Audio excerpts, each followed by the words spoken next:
I'm here with Pat Hahn at Separate Peace Farm, and I'll let her introduce herself.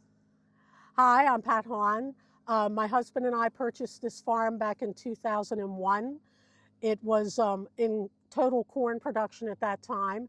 We decided that we wanted to start a horse boarding operation. We have the capacity to house 20 horses here. We've been in business since 2004.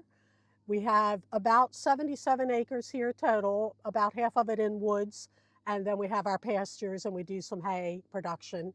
And as you can see, that's our outdoor ring behind us. We have an indoor ring over on the other side.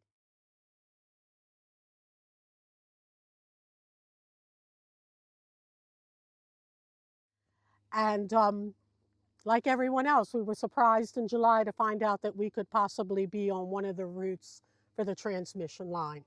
So, Pat, if the route goes through, where exactly will it be coming from? It'll be coming across this wooded area, down through that small hay field.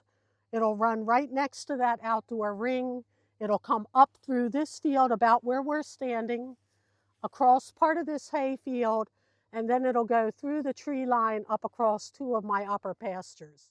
These are the two fields that the lines will go through. This is the view from the bottom side of the fields.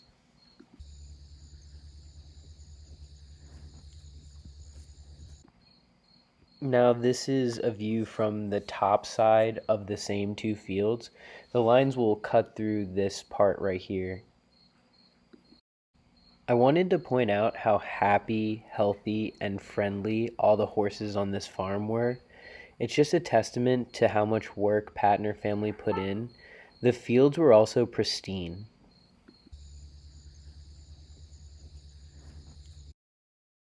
Just to highlight how much work Pat's family puts into this place, this barn was one of the cleanest barns I've ever seen in my life, and I've been around horses for a very long time. And unfortunately, everything we can pasture here is pastured, except for our hay fields. So I have no ability to put anything else under pasture for horses. So, Separate Peace Farm is a boarding barn, and as Pat just told you, the lines are going to cut right next to the riding ring that she provides for people. How do you think people are going to feel about having power lines directly under where they're riding their horses? I can speak probably for a lot of the people here. It probably will jeopardize our business. I wouldn't be surprised if people would move and look for another location.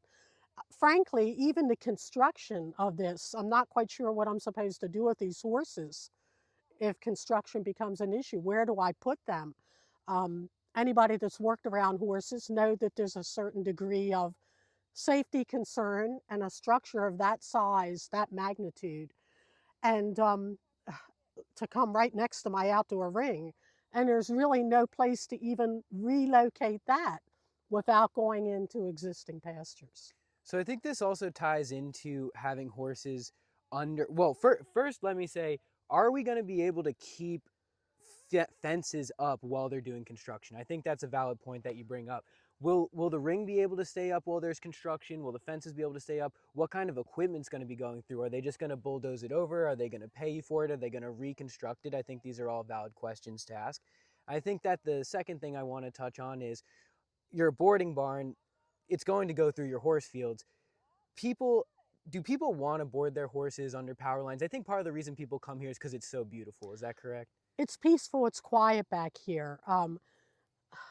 I just can't imagine. I personally wouldn't want to be boarding my horses under that structure.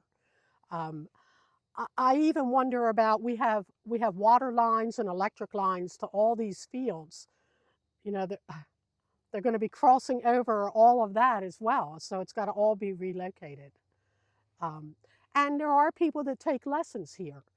And I'm not quite sure how anybody's going to feel about that, trying to have a lesson conducted with a line right there on top of your outdoor ring. I think what we have to bring up too again is the EMFs of these transmission lines and how there have been studies done, but they're not extensive studies, and we really don't know the implications. If we are boarding horses under these power lines, what are the health implications? Is it even safe to do that? And horses are expensive, Right. right? I mean, you can speak on this. I mean, how expensive are some of the horses here? Even like, Well, I mean, a lot of my people here are older. This was their lifelong dream to have a horse. So as they went into retirement, that's where they put their money. That was what they wanted to do with their time. So so it's a big investment. They're boarding the horses here. They're buying these expensive horses. They want to protect their investments. It's going to be hard for them to keep boarding here if the proposed line comes goes through. through. So I think there's a lot of questions that need to be asked that aren't being asked. And you bring up a really good point again with the construction process. Are we going to be able to keep fences in? Are we going to rebuild fences? Once they're rebuilt, are you going to even be able to board horses under the lines? Horses. Is that even going to be allowed? All of these things are really, really And important even with points. the swath that they're talking about, the hay fields, that's production.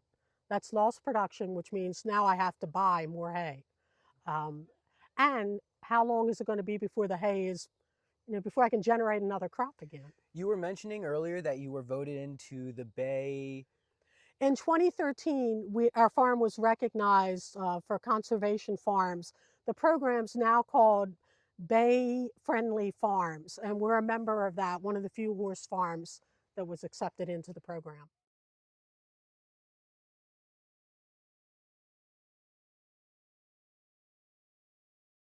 So Pat used conservation practices, responsible practices, rehabilitated the land, and is a great steward of the land, I would say. And now a power line company wants to come through, and you're also in the process of putting your land in preservation. Is that correct? We're extremely close to the final process for ag land preservation. I'd say we're probably down to the final months and being accepted into the program. And we're surrounded by that farm's in ag land preservation, this farm's in ag land preservation. So we're surrounded by preservation ground. Everyone I talk to, everyone that I've talked to has many of the same concerns, especially on conservation, preservation, stewards of the land. Why are we allowing a company, an out of state company, to come in and basically demolish the work of people like Pat, who were good stewards of the land, who have been taking care of the land, who have created businesses in Maryland, who are generating revenue for the state of Maryland, tax revenue for the state of Maryland? Why are they being punished? That's what I want to know. Pat, thank you so much for your time. I Thank appreciate you. it so much. Thank you. One thing that we forgot to mention in the interview is that this farm was a large generator of solar energy. They had a large quantity of solar panels on site. This means Pat wouldn't benefit from any proposed transmission lines. I wanted to touch on again that all the horses were extremely happy, healthy, and friendly on this farm.